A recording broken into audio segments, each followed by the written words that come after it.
para os nenos de todo elo desta 27ª edición da Feira do Viño de Valdeorras. Falaralles a continuación o noso presidente, o presidente do Consello Regulador da Denominación de Orixe Valdeorras, Marcos Prada Gil. É unha honra dirixirme a vos nun ano especialmente significativo para Valdeorras, no que celebramos o 80 aniversario da nosa denominación de orixe, recoñecida oficialmente en 1945, mediante a orde ministerial do 27 de xullo.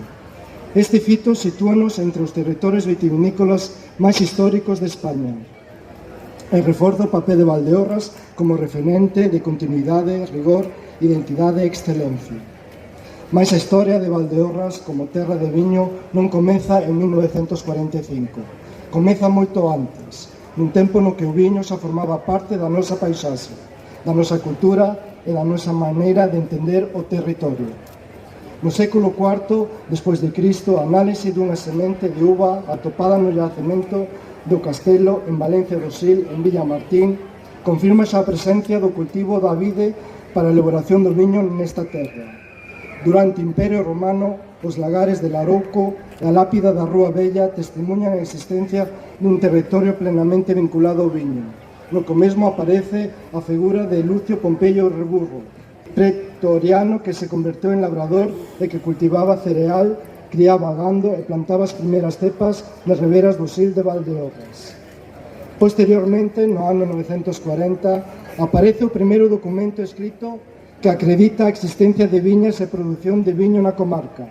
En 953, os archivos de Mosteiro de Celanova recollen as novas referencias e doazóns das viñas, adegas, lagares e cubas en lugares como Petín. Máis de 1000 anos de historia. Sobre esa base histórica construíse tamén a nosa identidade institucional. Ao longo destas 8 décadas, o Consello Regulador contou con 9 presidencias exercidas por Aurente Solará, Francisco García, José Ramón Rodríguez e actualmente por min mesmo, Marcos Prada. Todos nós representamos distintas etapas do mesmo compromiso colectivo coa defensa e proseguición dos viños de Valdeorras.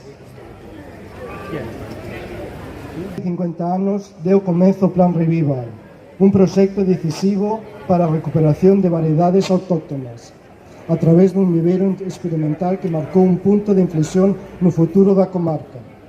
Daquel traballo naceu o que hoxe é o noso sinal de identidade máis recoñecido, o Godello, unha variedade que Valdeorras non só recuperou, senón que soubo consolidar e proxectar o mundo. Esa consolidación reforzouse en 2009, cando se estableceu que para poder etiquetar un viño como Godello na DO Valdeorras, este debía ser monovarietal, unha decisión que expresa con claridade a nosa aposta pola autenticidade e pola identidade. Mais adiante, en 2018, o Consello Regulador acadou a acreditación ENAC, un fito fundamental que reforza a fiabilidade dos nosos procesos de certificación e sitúa a denominación nun nivel de exixencia plenamente homologable aos estándares nacionais e internacionais. Eu saco a vontade de continuidade e desde 2014 ten lugar no Barco de Valdeorras, onde se consolidou como un evento de referencia no calendario